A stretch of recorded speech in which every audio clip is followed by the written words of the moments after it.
Welcome to Well Good Movies, the podcast which asks which movies are well worth watching and remembering for all time. Every episode we discuss a different piece of film history to decide if it should make its way into our movie vault. Filled with questions, trivia and crazy challenges, it's the perfect way to deep dive into a myriad of movies. But don't just take my word for it. Here's a glimpse of what to expect in today's episode. But I think for the integrity of this podcast, I think more Vanessa Hudgens movies and exploring, because and really it's a reward for old Nessa for being just the best part of that movie we just watched. Like, she was honestly on holiday the whole time and I loved it, and I really want to see what else she's done with her life. Like, is she that just detached and joyful in all of her movies? All right, Mr. DeMille, I'm ready for my close-up. Are you not entertained? I am the father. Wait! I'll be back. Here's Johnny. Oh, hi, Mark. They call me Mr. Tibbs. I'm Batman. It's not the car. It's a silly little and my pretty. To infinity and beyond. You're only supposed to blow the bloody doors off. Well, good movies. Hello and welcome to Well Good Movies, the podcast that asks which movies are well worth watching and deserve to be remembered for all time. I'm your host, David Osger, and I'm joined by my co-host, some say the brains of the operation, Craig MacDonald. Hello, Craig. You played it safe with that one, I approve. Does this mean I'm Jeff Tracy? No, at best you're Tintin. God. So you're in control and you're making all the machines and everything? Yeah. Okay, as long as I'm not like the manservant, but I guess Tintin almost is that in the show. Look, I'm just very glad you just be like, and today, despite his head of hair, we have our very own hood.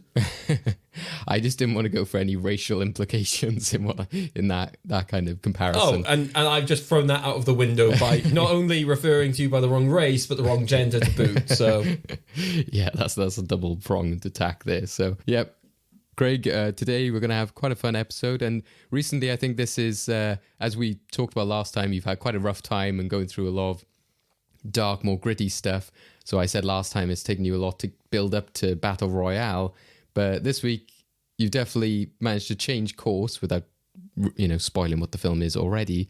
But I think also it shows your debating skills, because if you look back at last year in a similar vein, you were kind of like, look, I'm fed up of these films that treat women really badly. Let's get off this trajectory. And you managed to convince the guests at the time to go for Erin Brockovich. It's kind of a similar vibe of being like, look, we need to get off this. Can we get, something that is going to change course as much as possible? Let's be fair. I think I just lucked out by the fact that the guest completely guessed what my film was going to be, resonated with it quite heavily, and then accidentally blurted it out in our Zoom chat.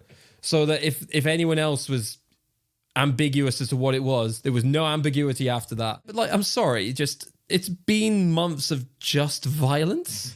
Just a lot of violence. So I just needed something to break away from the violence. It's kind of how the world is right now, but let's not go into that, Oh yeah, because we're meant to be like a hard-hitting political satire of a podcast. Us talking about random films from God only knows what point of history. No politics. I'm looking at a certain guest here who's a student of this subject. not in this episode. But yeah, over to then who will be joining us this week. First up, it is our good friend. It is nerd and historian Di Hill. Hello, Di.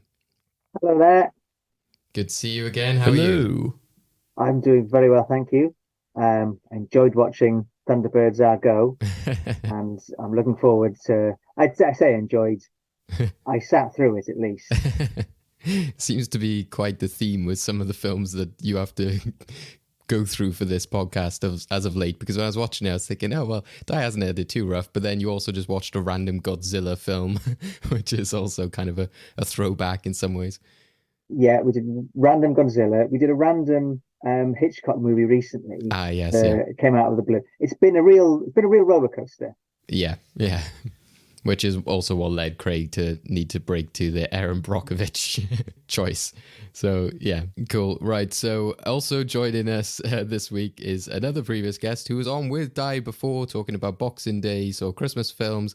It is media and politics student Liv Mackender. Hello, Liv.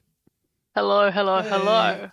I'm here this time specifically to beat Di in the end game and get my revenge, because I believe I did lose last time. However, having barely any knowledge about Thunderbirds, I really hope the coin flips to chaotic with this. Who even says this episode is about Thunderbirds? We haven't technically revealed that yet. No, don't worry. Di already did it ages ago.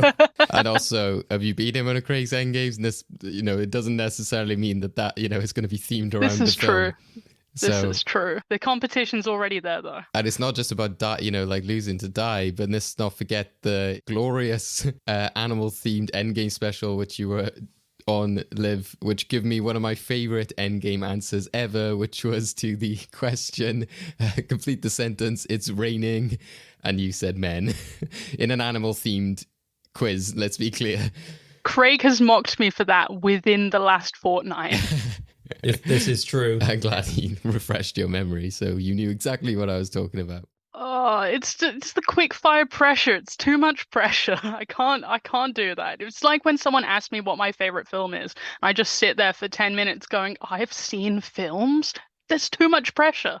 Very true. So yeah, you guys have definitely been through the chaos of good movies many times before. So I think you're well set for today's episode, which yes, will definitely be going down some bizarre routes. So, in the last episode, after we discussed Battle Royale, David faced Eamon in our endgame called Death Count. And I think you lost pretty badly, didn't you, David? Yeah, it's kind of a theme, isn't it? I think the score was something like 8-1. So in the end, the decision of what film to discuss for this week's episode came down to Eamon. As already alluded to, he liked the suggestion of my film wanting to get away from killing people but actually rescuing them, and also the theme of children running around on an island, as we indeed go into the world of Thunderbirds. In the year 2010, billionaire and former astronaut Jeff Tracy took his 5 sons to an uncharted tropical island, where they built the secret headquarters of International Rescue, an organization dedicated to helping those in need whenever disaster strikes. They have come to be known by the name they gave their incredible machines, Thunderbirds. Al in my office, now. You're so busted. In a family of heroes, Wish that was me. Saving lives is a dangerous business.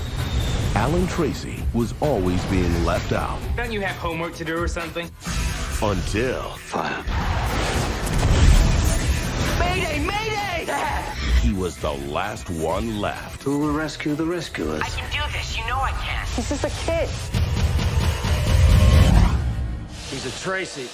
Yep, so today we'll be talking all about Thunderbirds from 2004 and asking the question of whether it deserves the honour of a place in our movie vault, our vault that encapsulates memorable movies for all time. So for those who don't know, this film is from 2004. It is directed by Jonathan Frakes.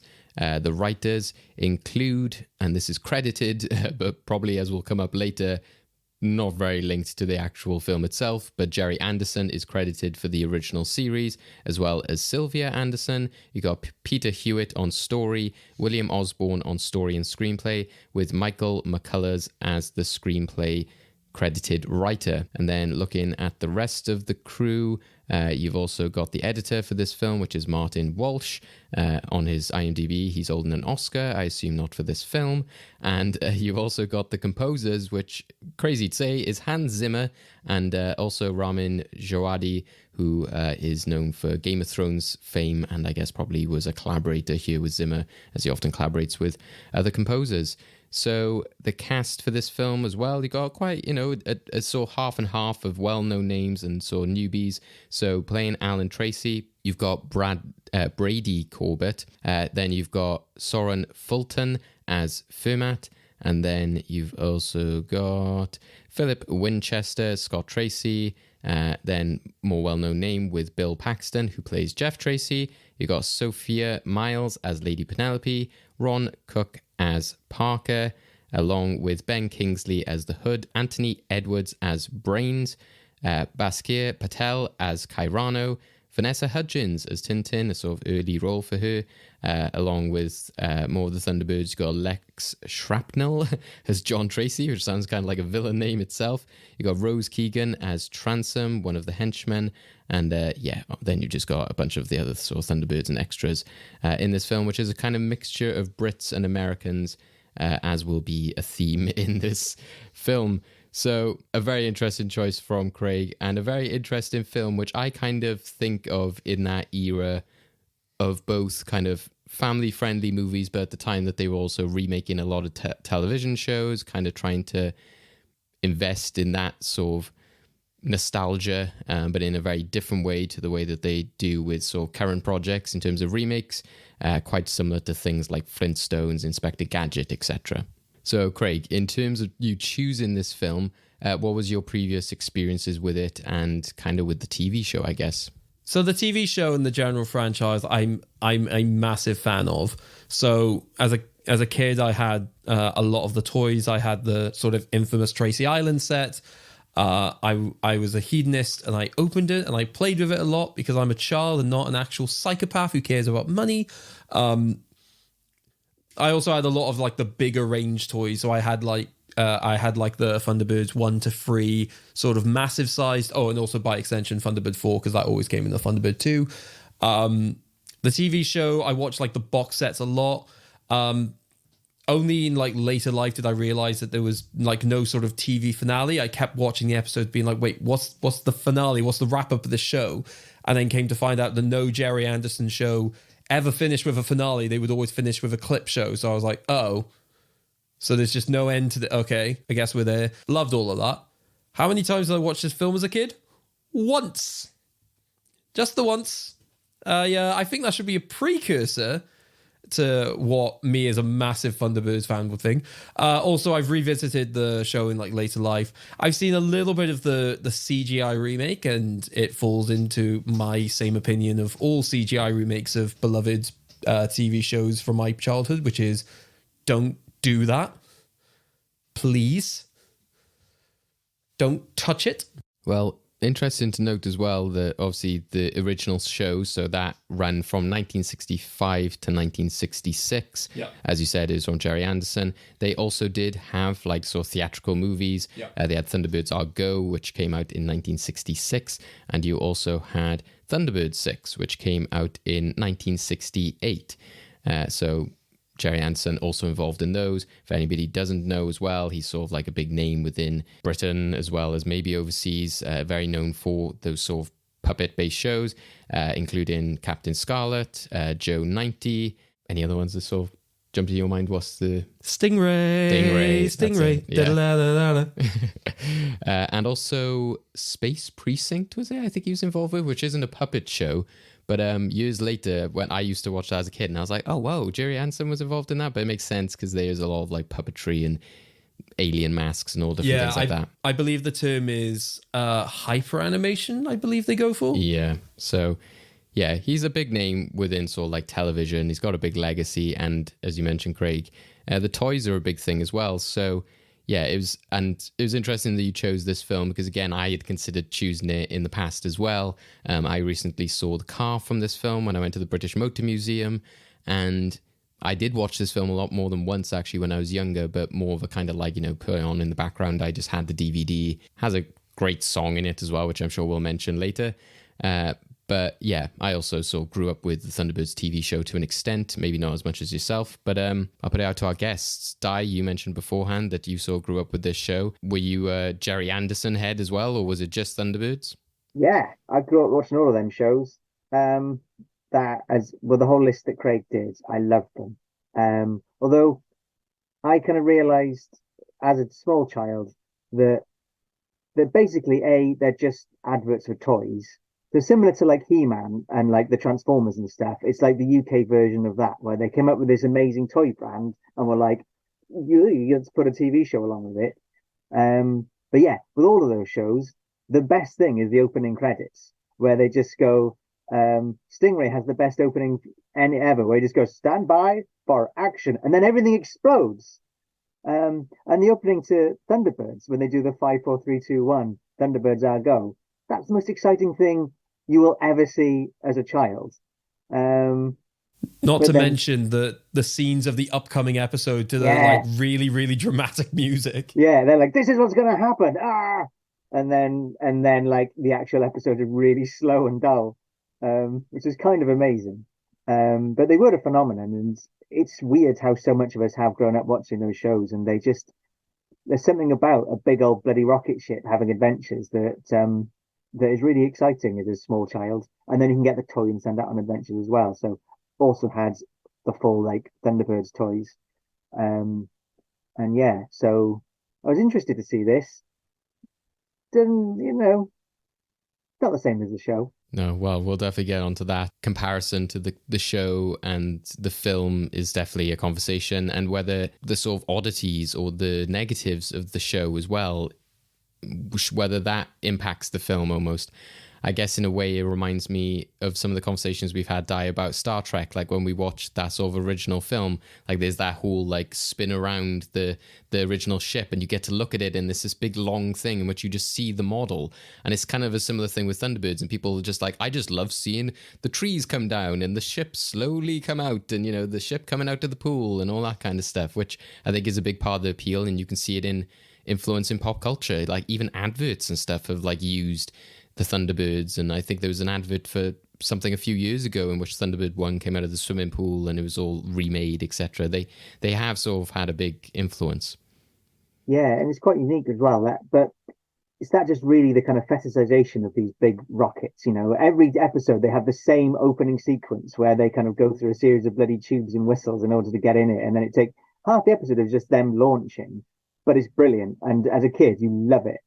Because it's building up the excitement and the adventure and your imagination, even if the actual adventures are just puppets kind of waggling about. But yeah, they're very, unique. I mean, it reminds me of an anecdote of when I was watching, I think I was watching an episode of Thunderbirds with my father and grandfather. There was like an explosion on a boat, and I just go, okay, those guys are dead. Wait, how do you know? I was like, well, they've just put the puppets down. They're no longer moving. And they were just like, Jesus, Craig. When you look at, other forms of storytelling like animation, etc., you can tell maybe like, oh, maybe they've done it this way because of that, or whether it, again, is kids' films or low budget. But puppetry is something really specific, especially this type, because it's not like the Muppets or Dark Crystal or anything, which people underneath it. It's the fact that it's the whole strings above them and stuff like that. And so, like you said, often you have that kind of like awkward them like laid down with the plastic hands. And then the thing I always loved was the real hands, like flipping the switches and buttoning up shirts and stuff like that. It just was hilarious. That was sort of a formative moment as a child when you suddenly see like, there's a real hand there. How have you done this? It was mind-blowing. Liv, you said for you, the big influence was the toys, not so much the TV show. So yeah, how did Thunderbirds influence your childhood? Yeah, so I know for a fact that I grew up with the island, and I know for a fact that I grew up with quite a few of the toys as well, like the action figures, the Thunderbirds themselves. And like, I remember breaking a few of them. I remember fixing a few of them, and I remember many of them lining the windows of the house. However, I only remember remembering the show. I don't remember watching it. I know the generation above me and my family all watched it, and I'm pretty sure my siblings did, but I don't remember actually seeing it on screen. I just remember remembering seeing it, which is insane. Like, I've sat here thinking about it before this episode, thinking, can I actually remember an episode? And I genuinely cannot, even though I know I've watched it, and it's just really weird to think about. But then at the same time, maybe the reason I remember watching it is because of how influential it's been on culture generally. Like, I very visibly remember the advert you referred to, and maybe because of that, I remember having watched this, if that makes sense. But yeah, it's an interesting one because there's a lot of shows I've seen that I probably would have forgotten that I've seen, but I haven't forgotten that I've seen Thunderbirds, which is strange. It's just kept in the cultural memory, I suppose. Yeah. Well, that's what I think is interesting about it, and what Liv was sort of talking about is a bit there as well, is that its legacy, as well as being like in popular culture, like recently, it had this big impact on like children during the sort of 90s and early noughties, because the toys, I think, like it was one of the biggest Christmas gifts of said year, whether it was 96, 97, something like that. The Tracy Island, why they decided to release it then, I don't know, because it's like a 60s show, but I think obviously they, periodically have sort of like released, more merchandise and stuff for it. So I think that would make sense. But I just remember it being on like BBC Two in like the evenings when you'd get like things like Fresh Prince of Bel-Air and The Simpsons and stuff. And that was one of those shows. And I remember my friend watching it because him and his dad were all into like kind of models and like were very techie kind of people. So it kind of spoke to that sensibility of them, I guess. And then I remember it going from there to like Boomerang, which was like a Cartoon Network channel, which had like all old school cartoons. And even there, I was kind of like, this still seems weird to have on like a cartoon channel because it's so different to everything else on here, which is like Tom and Jerry and Looney Tunes, etc. One minute you're watching Daffy Duck, like crazy voices and spinning around. The next minute, like you said, you're watching like a burning building and like a child like needs rescuing, and like they're slowly like lifting something to rescue him, and they're slowly switching all the gears and pressing all the buttons. But I think it was that element of like everybody wanted Thunderbirds because the toy was so popular, so different channels were trying to get their hands on it. And then I remember it being actually on Disney Channel as well, and I even vividly remember that there was some kind of like launch day in which the show and maybe the films or something first went on Disney Channel, and like this morning was presented by Brains, and they had like a sort of mock-up of the old set and like a Brains puppet, and he was like saying, like in between the episodes, he was like, oh, I hope you enjoyed that, blah blah blah blah blah. So all of that is like really cemented in my brain. It's just such a kind of like visceral show and an experience. And yeah, it just carried on going, I suppose. Like you've mentioned, Craig, about like CGI remakes with the new one, but even Jerry Anderson was involved, I think, in the CG remake of Captain Scarlet. Yeah, and that's why I didn't hate that one that much. And I think I've seen that the new one, so is that Thunderbirds Go is the new one? Yeah, they Thunderbirds. have used some models there, I think, in terms of like some of the sets or maybe some of the ships. But yeah, ultimately you look at that show and go, oh, it's a CGI show. I mean, the problem is just, and even with this film, I think that they sort of ruin the designs of the vehicles. Way too complicated.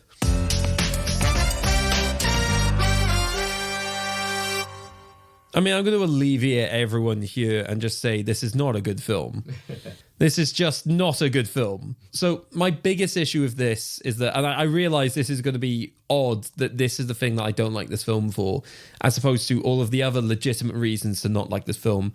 It's just not lore accurate, and it really irritates me. Just because it's the sort of film that like, oh yeah, we're going to pay homage to Thunderbirds by making Alan Tracy, of all people, the main character, and sidelining all of his brothers to the point of, I can't tell them apart.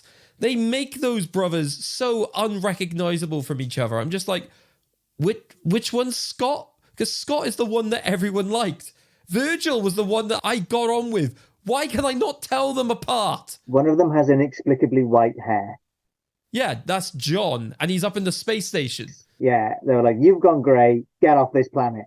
It just loses a lot of the sort of recognizability of it for me, which just means it's not that appealing to me. The fact that the main trio is Alan Tracy, Tintin, who is basically just like Alan's love interest in the show, but like really no personality. Granted, they try and do something with her here, but it's just no point. And a character who doesn't exist in the original. He's just Brains' son. It's just like, wait, Brains got down? Like, when? Where? What? I mean, on the one hand, you keep talking about the recognizability of like Thunderbirds generally, but there is one element of this that they make really prominent in terms of recognizability. I bet if you watch this in 500 years, you'd be able to cite that it came out in the early noughties. It is incredibly recognizable as a generic noughties film. Oh yeah, definitely is that. But just some odd choices. I mean, like the henchmen, just one of them really hitting on brains in really uncomfortable ways, and they had to pick an act. I don't know if it's like the actress genuinely has teeth like that, or if they made the conscious effort to give her teeth like that. I don't know, but just they had to make someone look as so stereotypically female-y nerdy as possible. And it's like, why, guys? And then obviously those choices sort of leak out into the plot. I mean, what kind of international... the fact that they call themselves the Thunderbirds and not International Rescue is also a major pet peeve, because in the intro it means they contradict themselves. They're an organization called International Rescue. They call themselves the Thunderbirds. No, they don't. They call themselves International Rescue. They call the things they fly the Thunderbirds. Why would they call themselves that? But then, when you're rescuing launching a rescue mission into space, why would you take the only 5 functional members of your institution all off planet? When you know there's like a monsoon hitting other parts of the world and there's like a fire breaking out in a random part. Why would you take everyone and also just leave your island defenseless? What is wrong with you, Jeff Tracy? It's for the banter. I think also when you look at what Liv said there as well about like, it's so of that time. And again, I suppose of that time, less so than now, they were even more like, right, this is like a kind of industry product, get it out there, generic writer, director, etc., which was on the project. And as I mentioned before, you had loads of kind of weird projects like this before. You had things like Flintstones, Inspector Gadget, in terms of things that were adapted from old television shows. You also had animated versions of those type of films in terms of also classic characters like Smurfs, Yogi Bear. But even those films identified who the main characters of their shows were and tried to build plots around them. Not this weird child-centric, this will appeal to the kids, making them think that they're the ones fighting off like what are meant to be reputable bad guys. But yet you're able to fight them off with 3 kids, like an aristocratic lady and her butler.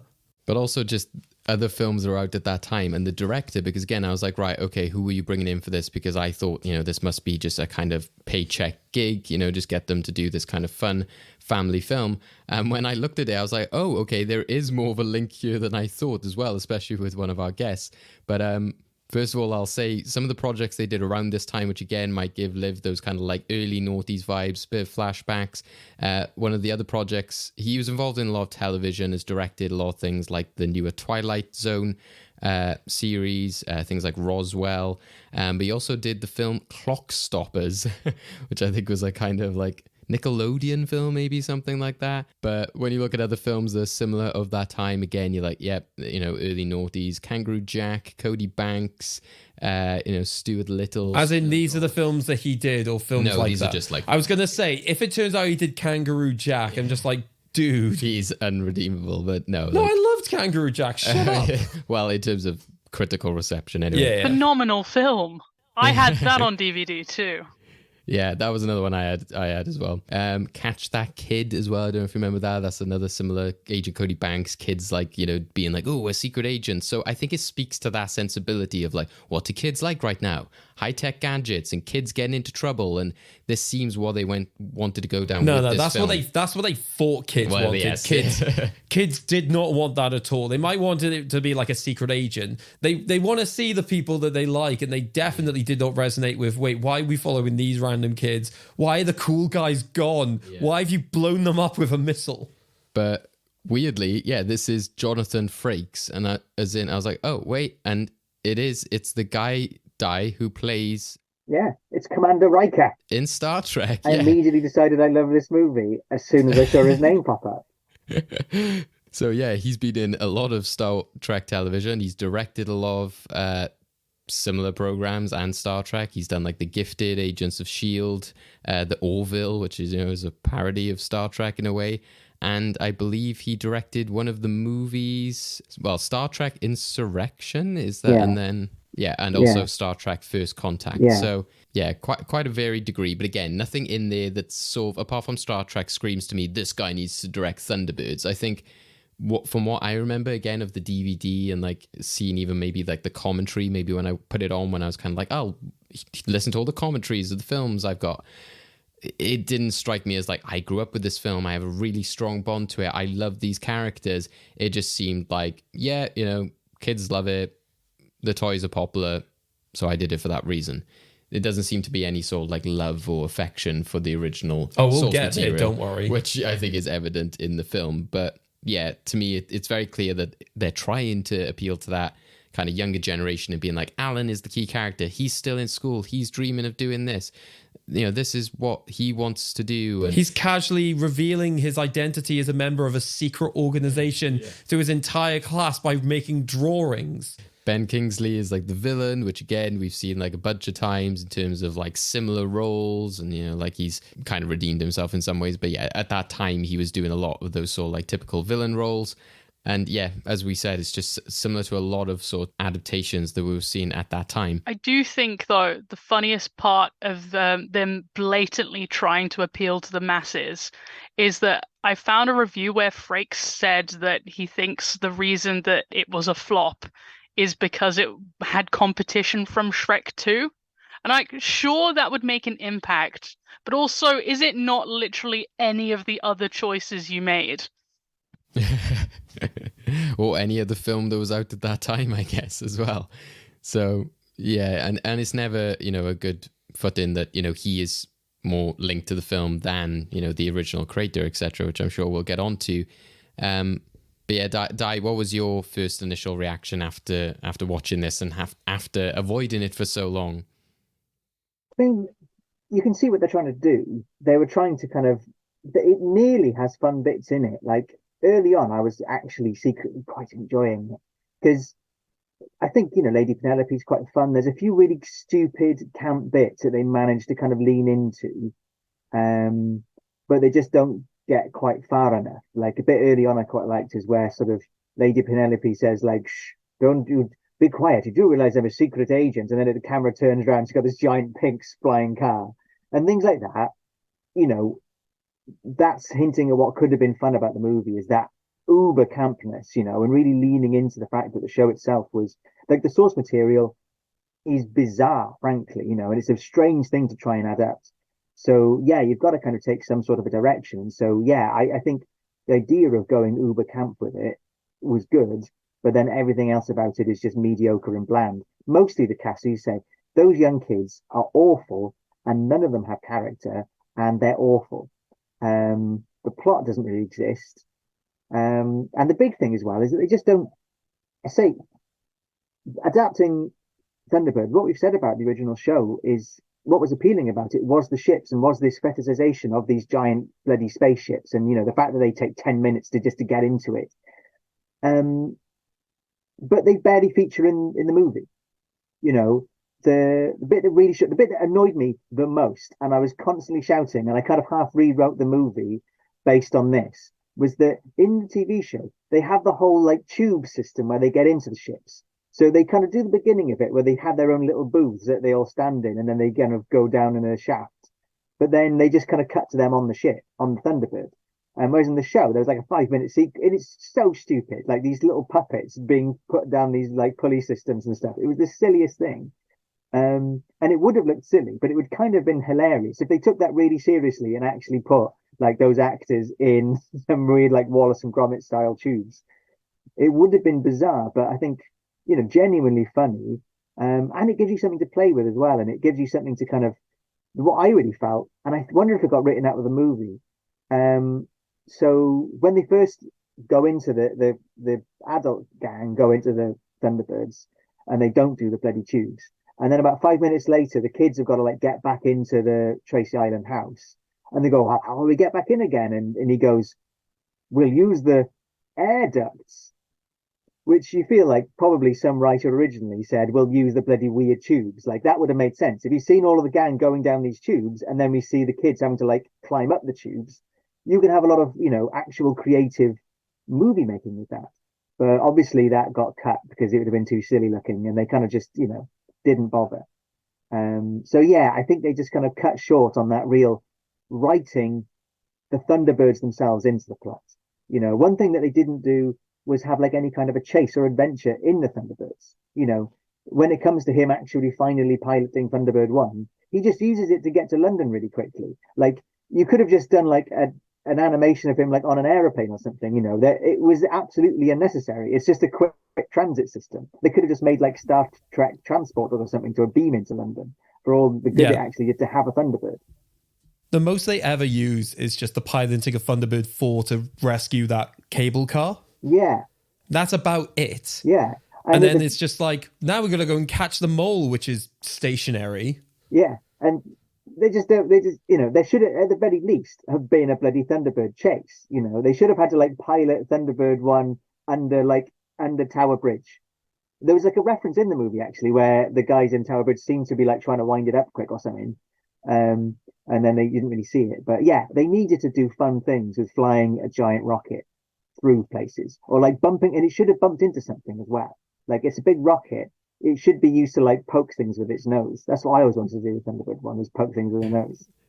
That's the trick. I can understand the tricky position they're in, and like you guys have said, is that it goes very zany and very cartoony, which I think a lot of projects did at that time. And I think even if it was made now, there would be an element of kind of more seriousness taken towards it. And I think when I saw the Barbie trailer the other day, for example, I was kind of like, oh, this is really refreshing, which again, not sure if you could say it's made for kids considering some of the jokes. And I don't think the creative team have said it's necessarily a kids movie, because they're kind of playing on that nostalgia of Barbie from the people who grew up with Barbie in the 90s, etc. But even there, I was watching it thinking like, it's refreshing that they're just kind of embracing what that brand is and what it represents, and not having to have the typical like, how do we make Barbie cool? How do we make this gritty? How do we change them? Similar even possibly with like the Super Mario Bros. Film that's coming out at the moment as well. It's just, it is the video game. There's no element of like, how do we make this like more realistic? Because sometimes it just can't be done. But what I find interesting with this one is that even though, I think you're right, Di, that it is a very zany, crazy idea. You know, you look at many aspects of the original show, like you said, you know, the uniforms that they wear. Like, I remember always thinking, like, if you look at the picture of all of them lined up, like, Alan's in like a pink sash. You're just like, okay, that was quite bold for, you know, like a young man in the 60s. And then they hardly ever show it. But then they've got the funny little hats and everything. And throughout this film, I think maybe we should make this a thing for the rest of the episode, is just randomly start saying F.A.B. for some reason, because at the end of the film, they really go in on just F.A.B., F.A.B. I'm like, I can't blame them, because the series itself never really explained it. I searched on Google, what does F.A.B. mean? It's never established what it stands for. No, and Jerry Anderson was kind of like, it sounds like F.A.B., which is funny. And you're just like, okay. But again, I guess that's more to the sensibilities of the original show kind of being this weird mishmash of different things. And when you look at Captain Scarlet, especially the fact that was adapted into another sort of more modern show, that still went with the idea of like, ooh, creepy aliens taking over the bodies. And even though it's got this dumb aspect, which is Captain Scarlet, Captain White, and Lieutenant Green, and all that kind of element. It's Colonel White, but I'll let that fly. They're still approaching it with an element of seriousness. To me, you know, Thunderbirds, even though it had those campy, silly moments, like you said, Di, also it was kind of like a thriller espionage type story at times. Like when they are doing the rescues, even though sometimes they could be very boring, most of the time it was all very like, you know, cloak and dagger, waiting for things to happen. The Hood takes somebody out. Lady Penelope, like I was searching Lady Penelope clips after this, and I was just like, she was a badass, to be fair. Like there's a clip I saw of the original show in which people are chasing her with guns, literally trying to gun her car down, and she's like, you've given me no other option, in which she like launches the machine guns from her car and then kills them. So I was just like, this went much further than what the film was willing to do, in which she's like doing backflips and kung fu and all that kind of stuff. But I think it's just disappointing that they didn't embrace that element, considering the years later that kind of cool, edgy approach to nostalgic properties was kind of the trend. The uniforms genuinely annoys me, because that goes back into my issue with the brothers, the fact you don't know who they are. You could make them easily recognizable by giving them a uniform. What do they give them? Really generic spacesuits with maybe an outline of the color, but half the times because of the shots, you know, because they're in space on a dying spaceship, you can't even see the colors properly. And you know who's to blame for that is X-Men with those, the generic kind of leather suits at that time. Yeah, as well. I mean, the more I see videos like looking at costume design for films, the more I actually hate the first X-Men film. But I think that you can tell that they weren't as interested in this story, and yeah, like the uniforms thing is a big indicator as to what they kind of like wanted to go for. And the fact that the brothers, I don't think you even ever get a scene which introduces, like, because I was like, which one is Virgil? Which one is Scott? They never really even have a scene that says, this is Scott, this is Virgil. I'm well aware. They just have scenes in which they're like, Gordon, come and help this. And I'm like, which one's Gordon? So that is really like shoddy, I think, in the way that they approach the script and the story. I'll admit that I've got more nostalgia for this, so I'm willing to let a lot of things slide. I can watch it kind of like a lot of films of that era in which you're like, even at the time, I knew it wasn't a good adaptation, but it's from my childhood, so I kind of have good memories for it. I'm willing to let it pass. But also, like Craig, I cannot admit it's a good film. Liv, what was your kind of initial thoughts, having no idea it even existed? I mean, when I looked at the poster for the film, I realized instantly that it was going to be terrible. So I decided then and there that I would come in and I would make up a way to like give it credit for being this amazing Marxist critique of society and give you some like pseudo film criticism of it. But 10 minutes in, I gave up on that and I just made a list of problematic tropes and really bad quotes. So people have tried to do this before, in which Craig is offered really bad films or associates of Craig, and then they've tried to go in with the like, I'm going to pretend that I liked it, or I'm going to take it seriously, which has had varying success. To be fair, this is a man who's become incredibly wealthy, and he's decided how is he going to spend his wealth. He's going to use it to save people in really impractical ways and in really like one-off interventionist ways. Doesn't try to do anything to like, establish any of the underlying reasons why, say, I don't know, oil platforms catching on fire because, they have to mine for oil because renewable energy isn't a thing, or anything like that. No, it's just like, I'm going to fix it as it comes up. Yeah. Which is vanity. Like, it is just vanity. Do you think, though, because again, the failings of the TV show maybe led to some of the failings of the film. No, again, I disagree. No, but what I'm about to say is that the TV show never made that apparent or never made you think of it. So the fact that there isn't a backstory as to why they really started the operation, there isn't like an explanation as to where the mother is, but the TV show never sort of made it about that. Yeah, Whereas it's never meant to be about that. I mean, what also doesn't help is the fact that part of this isn't in VHS Corner, I'll bring it up now. One of the things they wanted for this film was, maybe this could be like the origin of the team. Except it's not, because half of them are already fully functioning. It's an origin for how Alan becomes a bloody member.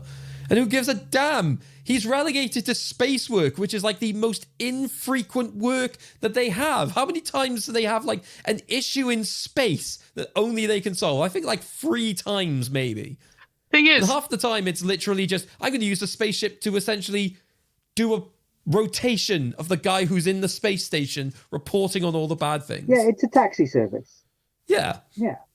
But, we it's need taxi intergalactic Uber. They just felt that confident, though, it was a meteor strike, though. That's why they were like, we've always, had this rocket ready in case a meteor hits Thunderbird 5. And I just love I would love to see the actual realization of like, wait, we got like bombed? Like, just like, oh, we never thought of that.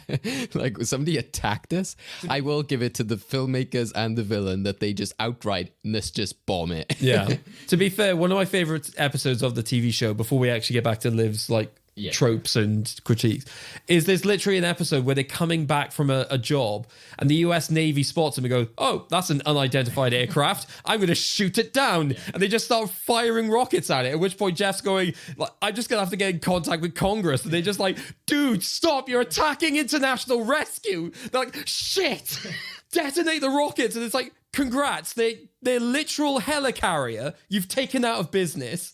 And the US Navy are like, what have we done? There's so many good stories to mine here, isn't there? And literally what they end up having to do is, because they need Thunderbird 4 for a rescue, and they're like, but Thunderbird 2's out of commission. It's like, the US Navy have to give them a lift. They're like, sorry about that entire, I was going to kill your brother thing. Yeah, so I don't know. I feel like I don't know how many of these are things from the TV show, but I think the first one that instantly hit me was the villains, right? You have a guy who follows Eastern spirituality, you have the only black man in the show, and you have a woman with big teeth and big nose. So that's the first one, which is dodgy casting there. One of the three is from the TV show. Is it the first one? The Hood, yeah. He has no henchmen. He works on his own. He lives in like a massive Aztec palace. He has these mind powers, and all he cares about is getting the secrets of international rescue so he can sell it. Oh. He literally just cares about international espionage to make a quick buck. He should go into a different industry. News. You'd make more from news. This is fair. I also noticed, though, obviously all the heroes are white. They are in the show. But then...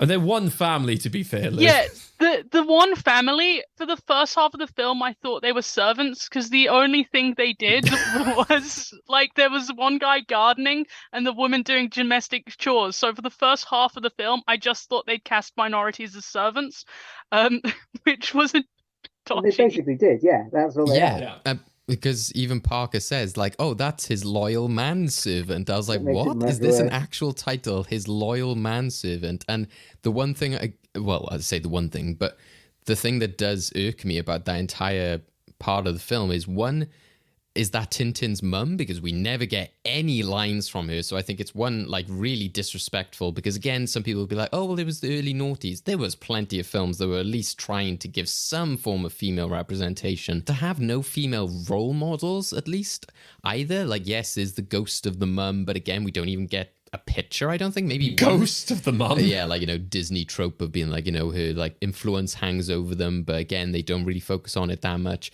It's ironic because the actual TV show has a great female role model that's just been replaced by this woman who has no lines. Yeah, like the grandmother's in the original, and she's a great character. But even Brains, then, as you said, has got a son, which suggests that he had a wife or someone that he got together with. But then they don't even use that as an opportunity to give another female character. They were like, it's the same mum. Oh.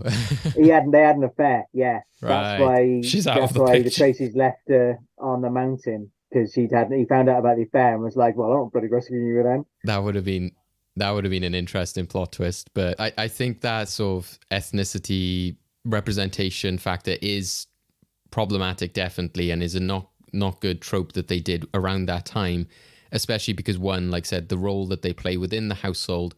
And they could have changed that up. They could have evolved it. But then not to even give them that many lines. Also to have him just be like, oh, he's his brother. And he's like, oh, I didn't know he was alive. Sorry. And then just no drama, no like ramifications from it. And then to have Ben Kingsley, which has been brought up several times, who like he has like I think Indian heritage, but often plays these characters in which like he's not of that ethnicity. Here especially, I think you can see like the sort of fake tan that's almost on him. They put the sort of like black lines around his eyes, etc. And I'm like, this, you know, again, if you can get away with maybe playing Gandhi to an extent, which some people have a lot of problems with, but here again, if it's meant to be then more of a sort of Chinese sort of character, it's like, you know, which Asian stereotype are you playing? I do have another question based on stereotypes, actually. In the original, do the nerds all have stutters? Well, there's only in the TV one. show? There's only one nerd, but yes, he does. Okay, good. But because... it's not to the same extent. It's not to the extent of like, you know, he's going to go away or whatever that line was. Yeah, because I got very much a vibe from this movie that they're doing the if you have a stutter, you are physically weak and a weak person stereotype, which was really dodgy again to watch, especially with zero context of like, is this something that's coming from the 60s or is it something that they're just putting in now? In some ways, like I said, a lot of this is by their own making and their own creation, because again, they've done this whole thing with Alan, which also sets up a bad lesson, I think. I don't like that the film actually does this kind of lesson of like, this kid really wants to do this and he's looking out and dreaming of the stars, and you're like, yeah, that's a fair, you know, hero's journey. But the problem here is this dad does have quite a reasonable expectation of like, school is important and you should learn to like become a Thunderbird and take on responsibility. And he kind of learns that, but by the end, he just gets what he wants ultimately. And he's kind of a dick along the way. And yes, while he apologizes to his friend, ultimately he is still proven right that, like, yeah, I was right. I should have been on the team.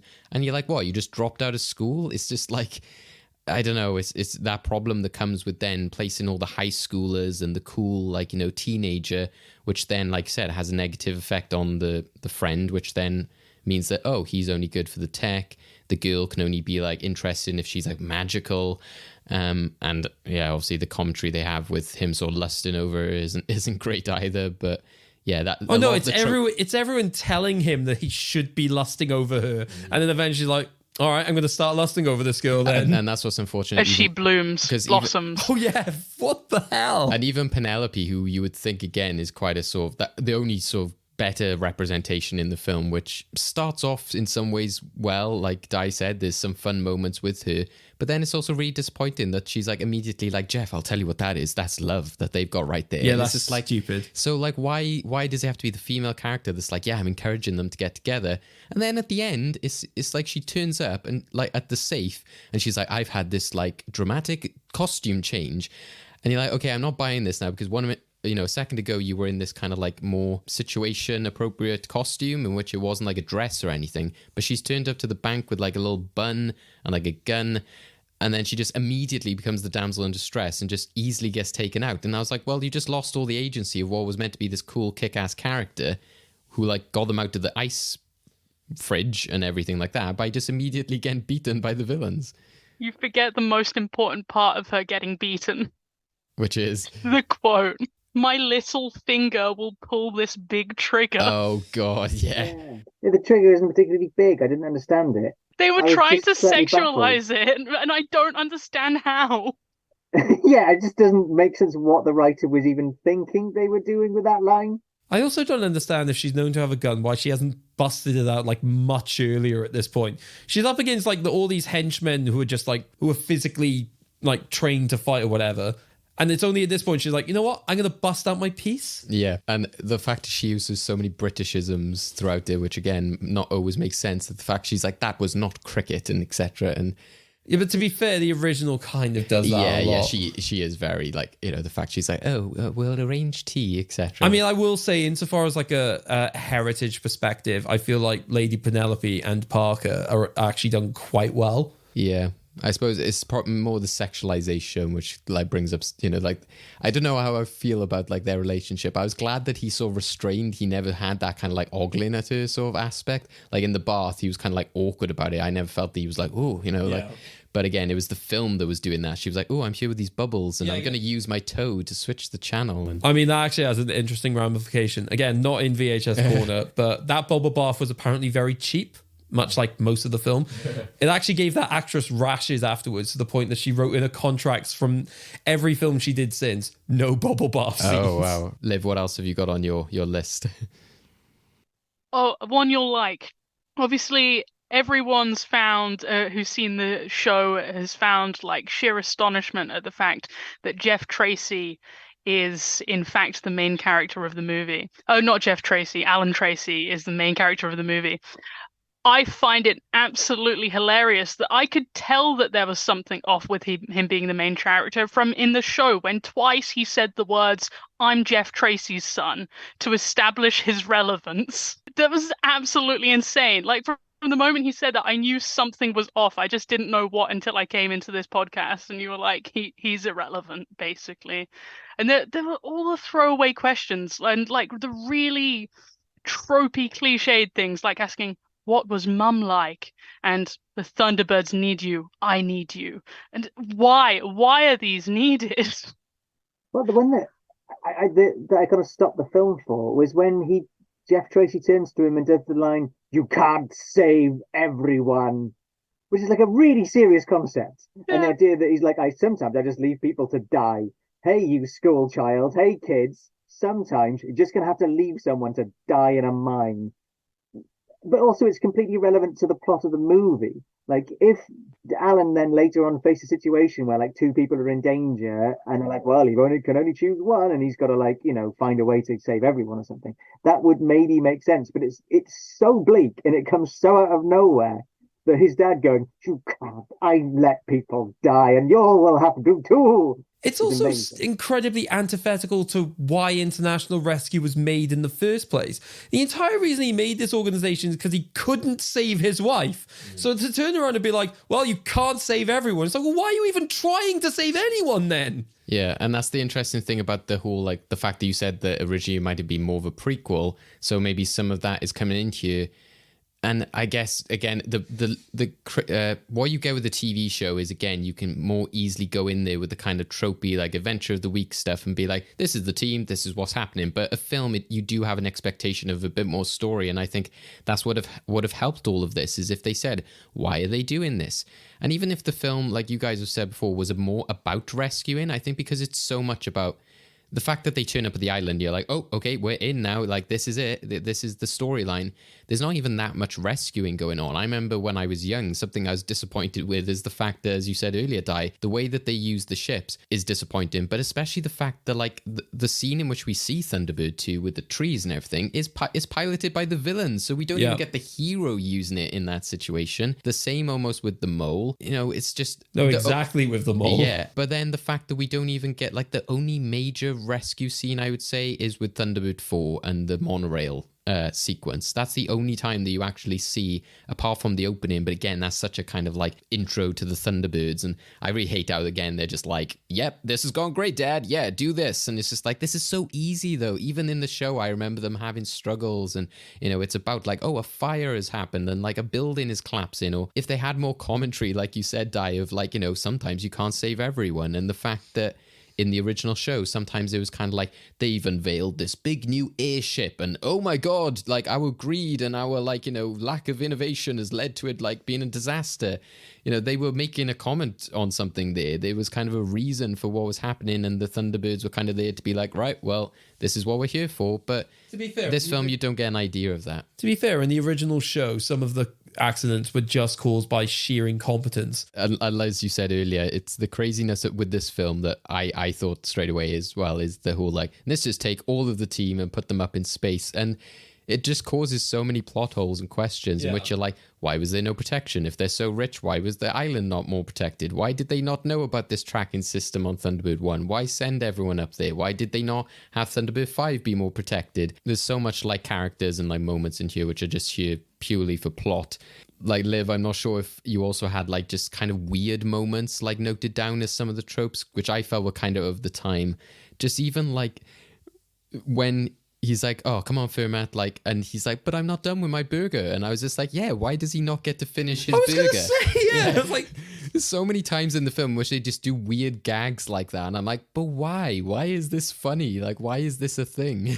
What was it that was said when they were climbing up the hill? There was something about him needing to do some more exercise or eat less burgers or something like that generally. And I was just like, it seemed like that burger scene was just there to set up that line. That's the weird thing. It's like, and I find it kind of works for the film. I think the other element that kind of works, but is also a bit weird, is Ben Kingsley as the Hood, because he's obviously trying to do like a creative choice here in which he's kind of like sometimes a bit disinterested in what's happening. Sometimes he's kind of like the grand theatrical villain, while other people are trying to be more serious.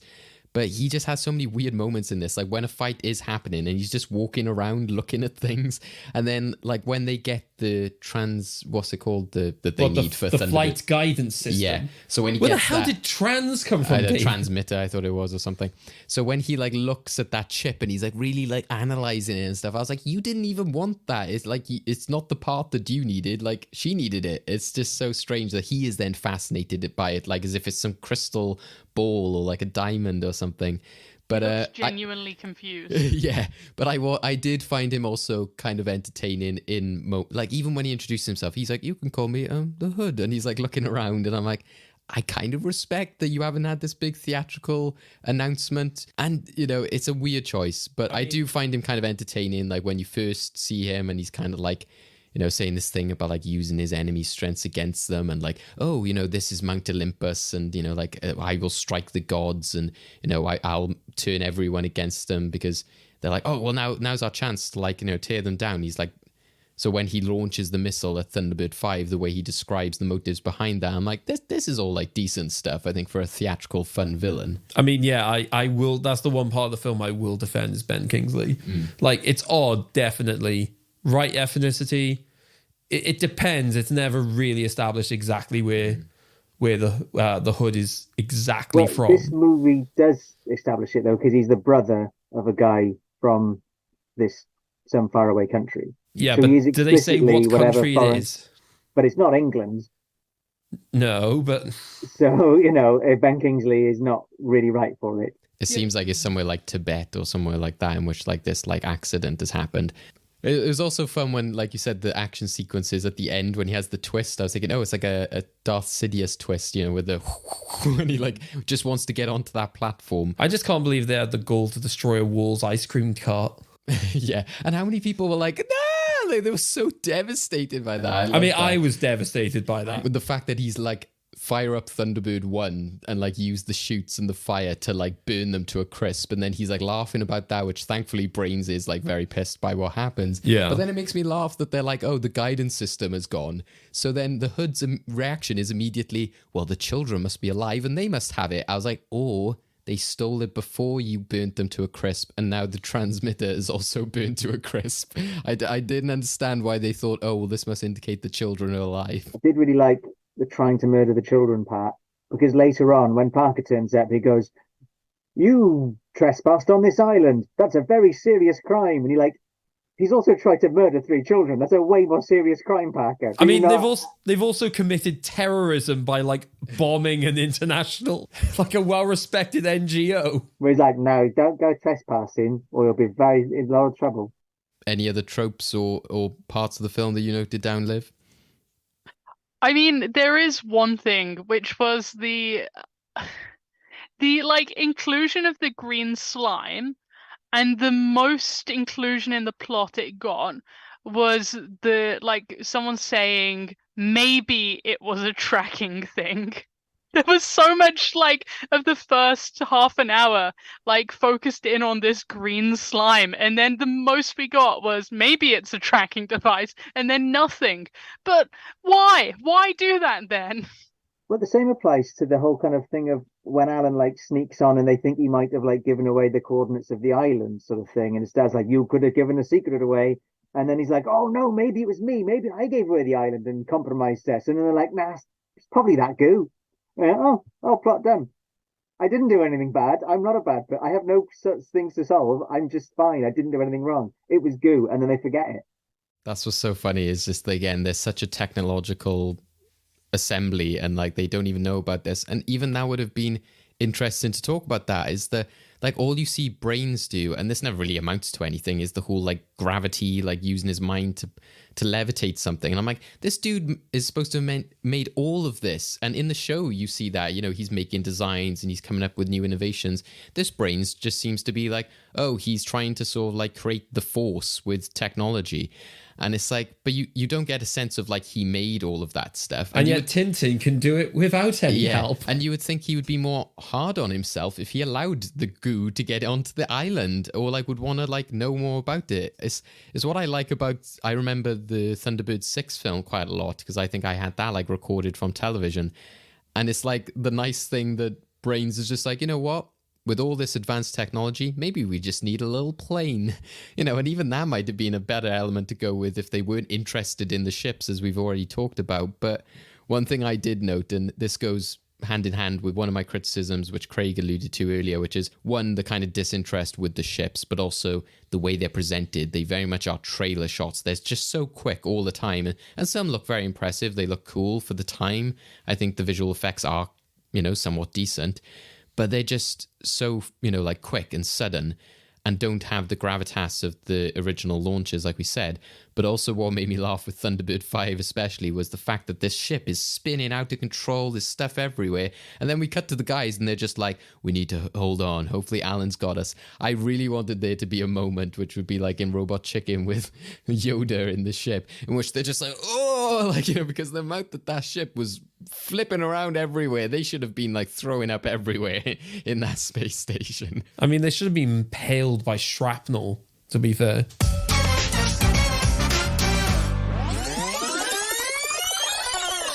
Okay, take those cassettes, rewind them, and play them again. Maybe not in this case, but we'll see. It's time for VHS Corner. So this week, I've been looking at the behind the scenes, because of course it would be me, because I'm genuinely fascinated by this stuff. So here are the things I've been able to find out. Let's start with people's reaction to the films, because I think there's a few that we need to establish. One is obviously the fact that the car is actually a Ford Europe, as opposed to what is established in the show as a very famous Rolls-Royce. You'll note that this car is obviously not a Rolls-Royce. Why is that the case? Rolls-Royce actively refused to be a part of this film, so would not let them use the car. So they had to change what car it was, and of course, Ford picked it up instead. Jerry Anderson, the creator of the entire premise of this universe, what did he think of this film? Did he like it?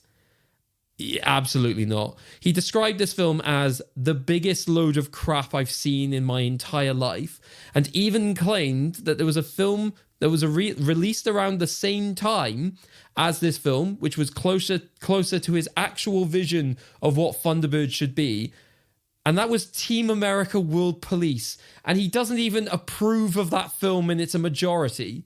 So the fact that he saw Team America and like all the things that they did and was just like, I like that you use puppets, but I hate everything else, was like, this was a better Thunderbirds film than your adaptation, is saying a lot. Obviously, it didn't do very well financially. Here are some of the headlines that were described about the film doing badly. Thunderbirds are no-go in the Daily Telegraph. Another paper using F.A.B, in this case, stands for flop and burn. However, it's important to note that Sylvia Anderson, the second half of the creation duo, actually loved the film. So congrats, you have one fan. One fan. This film was nominated for 2 awards and won one of them. I think it's important to note that the film, so the awards in question were the Stinkers Bad Movie Awards, and both of the nominations were for Soren Fulton. So the child actor won. So it was nominated for Worst Supporting Actor and won the specifically the Spencer Breslin Award for the Worst Performance by a Child. Now, David and I have obviously talked in the past about how it's harsh to nominate children for those things. One thing we do actually have to talk about, because there is a serious aspect of this film. So I'm not sure if people noticed there was a dedication towards the end of this film. This film was dedicated to Stephen Lowen. Not to be confused with a different Stephen Lowen who works in special effects. But this Stephen Lowen was a rigger who worked on the film. While taking down a scaffolding, he fell 16 foot and was taken to hospital and placed on life support, where eventually it had to be taken off. So this film actually killed a man. He was described by many people as a wonderfully friendly gentleman and would spread smiles wherever he went. So obviously a horrible thing to happen. Okay, we've already mentioned a little bit, but obviously we need to talk about the puppet origin of this film. Specifically in this film, there are a couple of homages to that in the first place. So the most obvious is when the Hood is controlling Brains and directing him towards the control panel. It even says like a puppet on a string. The other thing that happened, we mentioned that in the original show, there would be moments where they would cut to a real hand or a real foot doing something. They had a moment like that in this film, but in reverse. There's a moment where they're showing a hand going for a lever as they're taking off, and the hand that they show is on strings. So that's a nice little fun homage, if only there were more aspects of that done throughout the film. Okay, let's talk about exactly why there was like not a lot of love for this film. Specifically, the concept of this film had been bandied around since 1996. Here's everything that happened.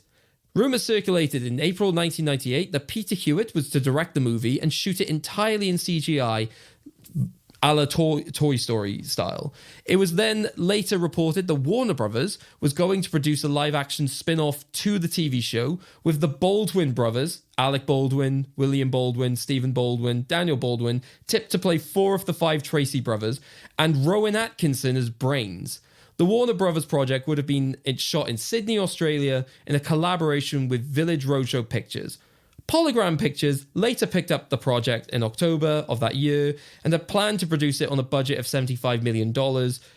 But it was during pre-production that Universal Pictures bought out Polygram in 1999. That project was then shelved for 3 years until director Jonathan Frakes signed up for the movie in July 2002. Universal Pictures then ordered a rewrite of the script with a much younger audience in mind than what had originally been planned. So the entire premise was meant to be much bigger, much bolder, actually closer to the show, but it just got banded around so much they essentially just got rid of it. What I do find weird, though, is that in casting for this film, we've already established there are a couple of big names like Ben Kingsley, Bill Paxton, but then there are some lesser names. Here are some of the names that were almost involved with the project. So here are the various people who were considered for Lady Penelope. So Jerry Anderson wanted Kristen Scott Thomas from Four Weddings and a Funeral to be her.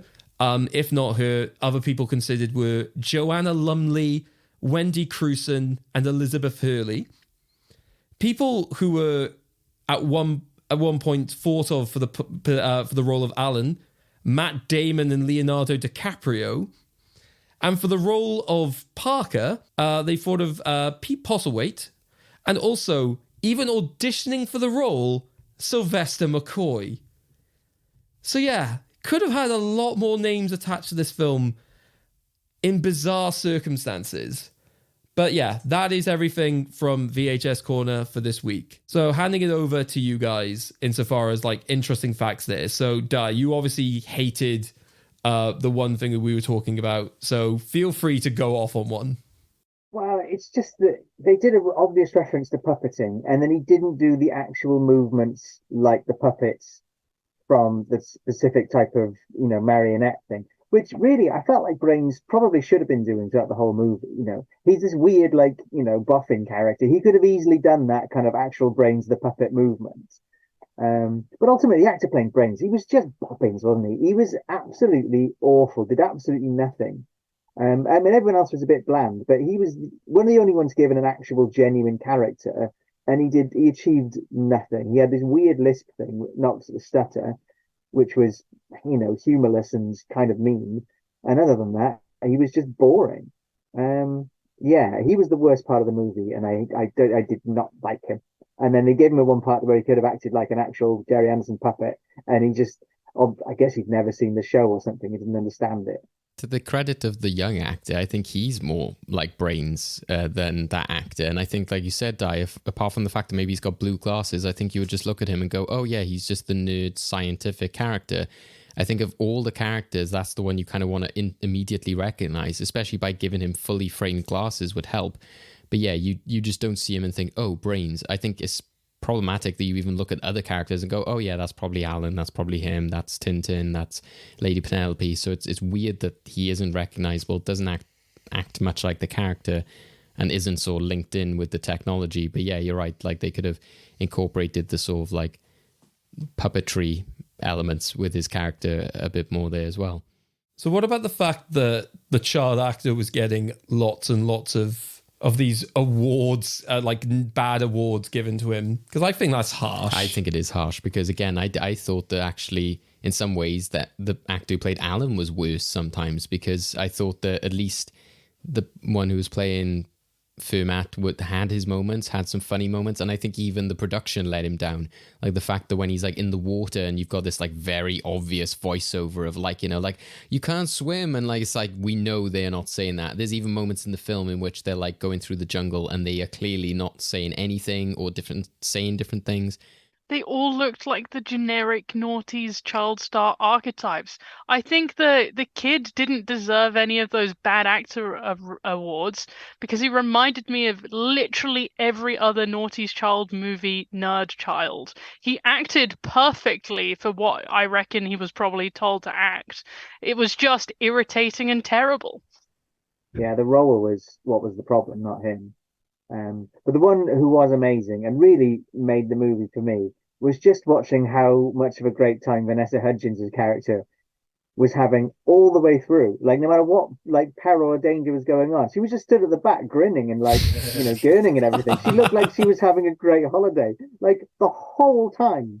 There was no anything for her. It was only about halfway through that she started actually getting lines and becoming a character. At the beginning, she was literally just stood nearby everyone else, just grinning at them and being like, "Oh, this is nice. Oh, do," and then has a bit of adventure. We also mentioned about the budget. Something I remember from, again, the behind the scenes of the film was, you know, the very random end shot in which they're like, we've saved the day. Now it's time to go off and rescue some more people. Sunset, and then just randomly, Lady Penelope's there and They're she's in in a a boat. peddler, yeah.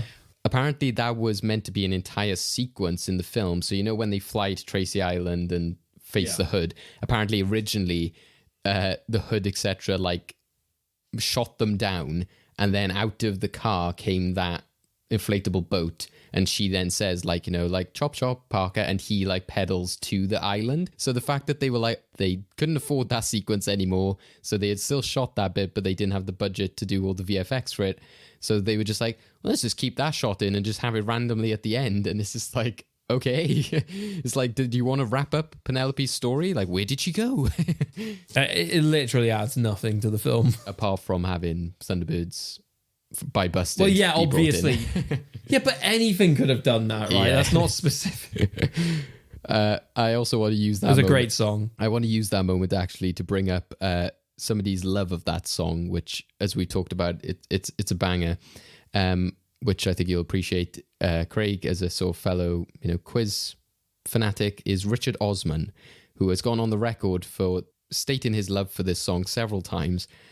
One time he said, Thunderbirds A Go by Busted was one of the best movie theme tunes of all time. That's just facts.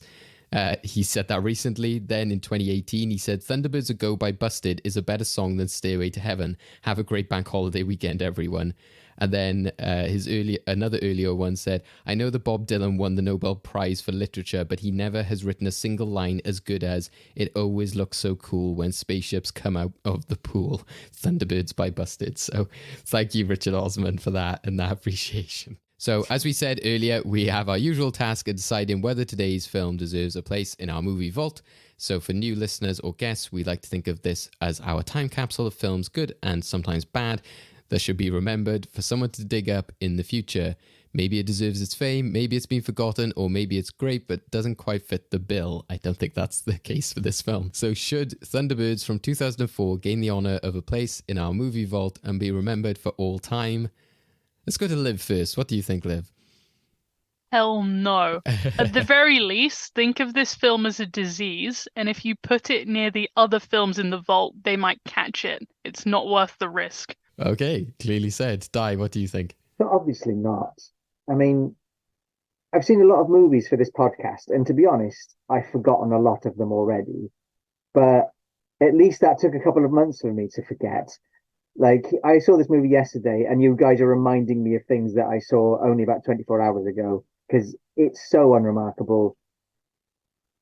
I'm amazed we were able to talk about it for this long, really. It is just a corporately made, just A to B, let's recycle a bunch of old toys and then, you know, leave it at that, basically. It's so cheap. It's so pointless. There's so little really creativity at any point. I feel like there's an attempt at times to make it a bit funnier and camper. Really reminiscent, reminded me of those old, they brought back the Scooby-Doo movies and made them quite kind of humorous and camp. It was as though they'd seen them and thought, oh, maybe we could do it, but they weren't allowed. And yeah, it's so unremarkable. We should have just an extra little puddle outside the vault that we can chuck it into. The movie puddle, I love that. Movie puddle.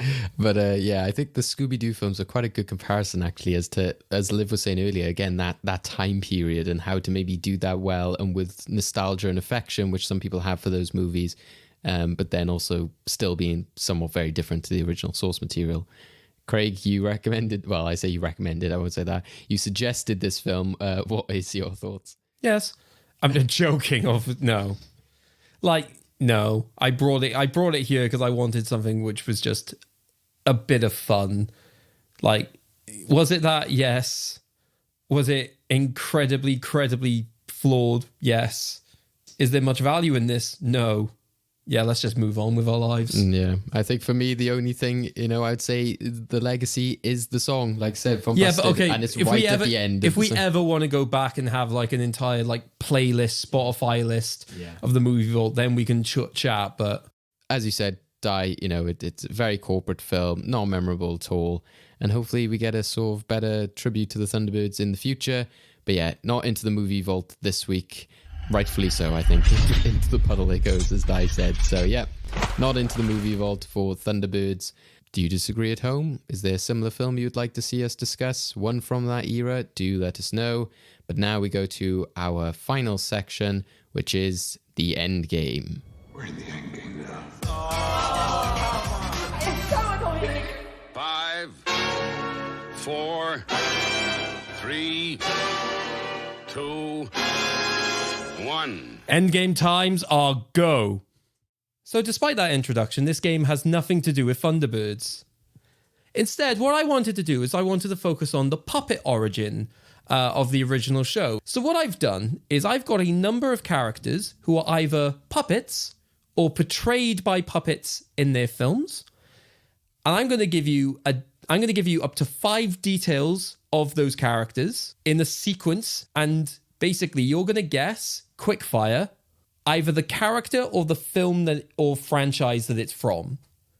Right? So for example, if the character I was describing was David, I might go film fanatic, brown hair, glasses, weedy, annoying co-host. And depending on what clue you got the right answer would determine how many points that you get. Right? So for each individual question, you can get either 5 to 1 point. Basically, you'll be buzzing in. So what I want you to do in order to buzz in is essentially... Actually, you both have like 1-syllable variations of your names, so that's good. So basically, Di, if you think you have the answer, your buzzer will be... Liv. I mean, if you want to swap names, it could be fun, but it's so long as you're not threatened by Liv just screaming die at any point. It's German for the. It's Welsh for 2. Okay. So, Di, your buzzer is... Liv. And Liv, your buzzer is... Die! So, as always, all of us will have brought in a film suggestion for the next episode that we want to basically present. So the winner of the endgame will get a choice of any of the 4 films presented. So it doesn't have to be your own. It can be one of the ones presented in front of you. So to start off, David, tell us a little bit about your film. So my film also goes with the same sort of Lincoln theme that you had, Craig, in terms of like people being stuck on an island and needing rescuing and needing help. So this is a film from 1998. It's from a studio and a sort of overarching company that we haven't talked about, surprisingly, in a long time. It's kind of overlooked within the kind of pantheon of films that this studio has done. It's an animated film, and I think has become quite timely and relevant recently, in which I saw a tweet in which I very much agreed with, in which it said, I'm surprised the kids who grew up on this film haven't sort of grown up to be more rebellious, considering the lessons that this film taught them in terms of standing up for yourself. So that is my film choice, which I'm putting forward today. Di, tell us a little bit about yours. I went for a film that I think is kind of the perfect version of the film that we've just seen. I was thinking about, this is about rocket ships. So I thought rockets, and then I thought, no, I can't do Star Trek. So I veered away from that into something else. But basically, camp done perfectly. One of the greatest soundtracks any movie has ever had. And that's it, basically. Okay, fantastic. Liv, tell us a little bit about your film. Well, I figured, so this 2004 Thunderbirds movie based on the Thunderbirds TV show, so let's extend that further and go for one of the sequels of the 2004 Thunderbirds movie. You're looking at me all confused, but let me reveal to you the Vanessa Hudgens extended universe. Okay. Where all Vanessa Hudgens characters exist within the same universe, and this is a well-known accepted fact for lovers of rom-coms, and she always plays some magical adjacent characters, as in the Thunderbirds 2004 movie. So what I'm suggesting is a film much later along in the Vanessa Hudgens extended universe from 2019. And just to wrap up then, my film, interestingly, my film has either been mentioned or will be mentioned before the end of this podcast. Yeah, I'm not going to give you many more details than that. That is the link. There has already been a reference to this film or even the title of this film already mentioned. So, if you want to find that out, you'll have to win. Are we ready for round 1 of 5, 4, 3, 2, 1? Not even vaguely. Okay. Already. 5, Small, 4, green, 3. Liv, die. it must be Kermit. Is the answer Kermit? It's not Kermit. Oh, I know. Oh, you also only get one guess per answer, so Die is now out for the rest of this. So, Liv, are you ready? Yeah. 3, Old, 2. wise. Oh, well, I'm wrong anyway. Right, what? I was going to say the bin guy from Sesame Street. Oscar the Grouch. Yeah. Is it Oscar the Grouch? It is not. It's not wise. It's Yoda. If you had got to 1, the answer would have been Jedi. Should I have was hoping waited. it would be Robin, Kermit's nephew. Oh, yeah. Okay. Number 2. 5, Long, 4, white, 3, magical, 2, flying, 1. dragon. I've seen this. Okay, well, I mean, you can also say the film I don't as know the opposed to name just of the it. character. Wait, Die? I don't know his actual name. It's the. I think we both got it, so I don't think it counts to the dragon in the Neverending Story. Is it the Neverending Story? Yes, it is. It is Falcor. Couldn't I don't remember think the it film. counts. Couldn't Yeah, remember yeah. the film. I didn't remember the name of it, and I think No, we but I both said you understood can what it have was. the name of the film right at the beginning of the rules. I just want the Alright. film or the character, or the franchise of the point. character. So that is Okay. 1 point to Die. Number 3. 5, Naive, 4, flawed, 3, but learning, 2. wooden. But Die! Liv? Pinocchio? Is it Pinocchio? Yes, it's Pinocchio. I've never been more scared in my life. So that's 2 points to Liv. The last clue there would have been boy. Okay, number 4. 5, Bossy, 4, dramatic. Die! 3. Liv? Miss Piggy. Is it Miss Piggy? Yes, it's Miss Piggy. That was a gamble. There So are that's a lot 4 of bossy points to puppets. Liv. The other clues would have been glamorous pink pig. Okay, number 5. Still everything to play for. 5, Hungry, 4, carnivorous, 3, alien, 2, singing, 1. plant. Oh, Liv. Is it Die? the Feed Me Seymour? The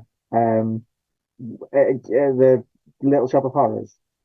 It is indeed Little Shop of Horrors. It is the flower Audrey 2. Audrey, yeah. Yeah, Audrey 2 specifically. Because he names it after the love interest. Yeah. And then depending on if you're following the Broadway version of the film, determines to what happens to Audrey. Number 6.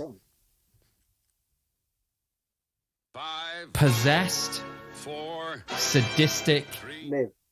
Die? Chucky. Is it Chucky? Yes, it is Chucky. So that's another 3 points to Die. For a moment, I thought the answer was Liv, and then I was really confused. I forgot how the buzzers were working. I wanted Miss Piggy to be the answer again. Possessed. You're like, what? Oh my god. The final clues would have been childlike, deformed serial killer. Okay. The final question. David, remind us of the scores going into this. So it's 5 to Die and 6 to live. Ooh.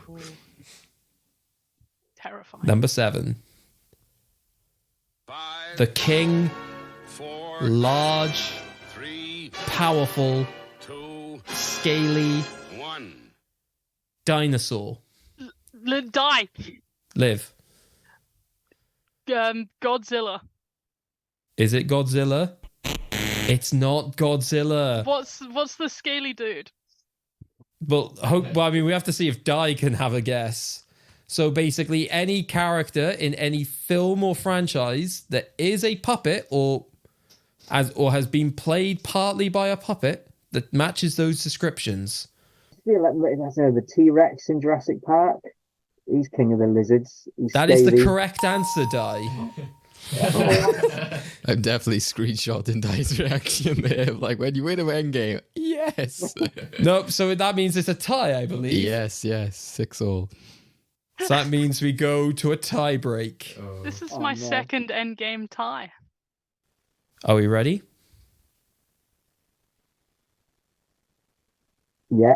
And this is going to be slightly unorthodox. So this is fastest to get this first. I just want the film. 5, Do 4, not 3, feed 2, after. Gremlins. Is the answer Gremlins? Yes, it is. Die is the winner of the end game. In a clutch. I'm so sorry. You were so close. Victory snatched at the last moment.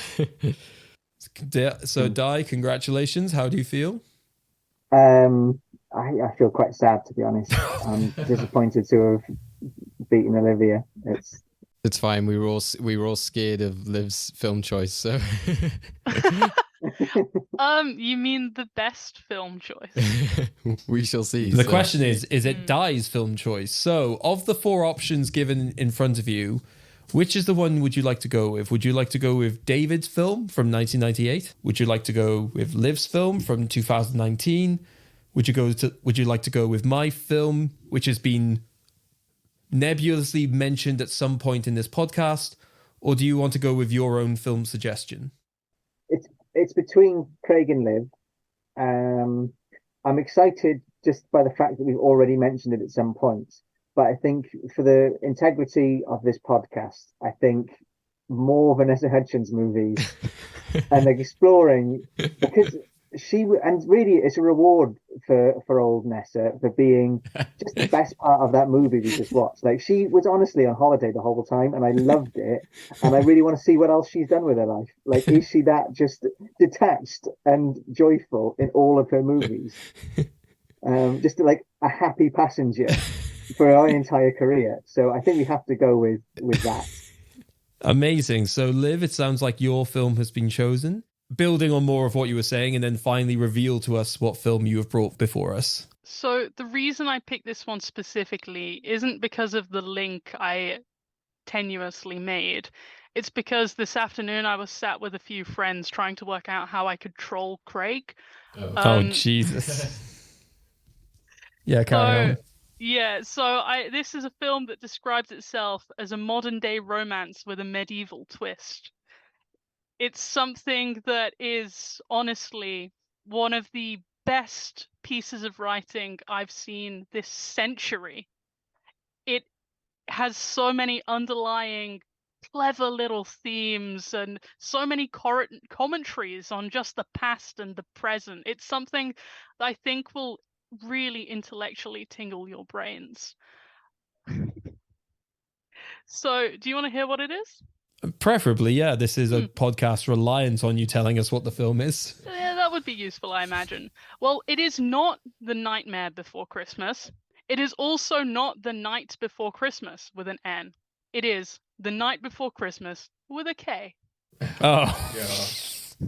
Wait, so is this a Christmas film? Oh, my life. Why? How do you troll Craig? Oh, for goodness I'm sorry, sake. David, that you're a casualty. And our next guests as well. Wow. Oh, no. Oh, God. I'm sorry in advance.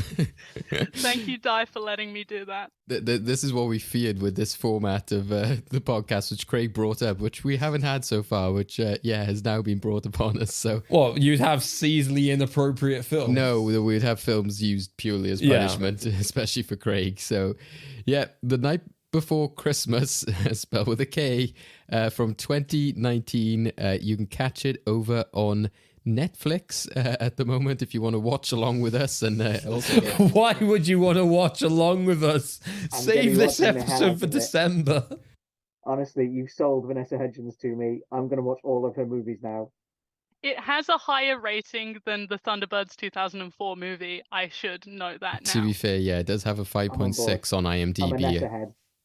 I think, to be fair, The Hudgens-ophile. apart from just the punish Craig thing, this is one of my favorite links, just in terms of the fact that Di was purely like, I enjoyed the performance so much, especially calling her Nessa, in which she was on holiday. I just love how, like, the logic there. So, yeah, Well done, guys. The Hudge is, in my heart. Right. Okay. Well, thank you guys. Well done to Di for your endgame win there, and well done to Liv for getting your film chosen with such an intriguing premise.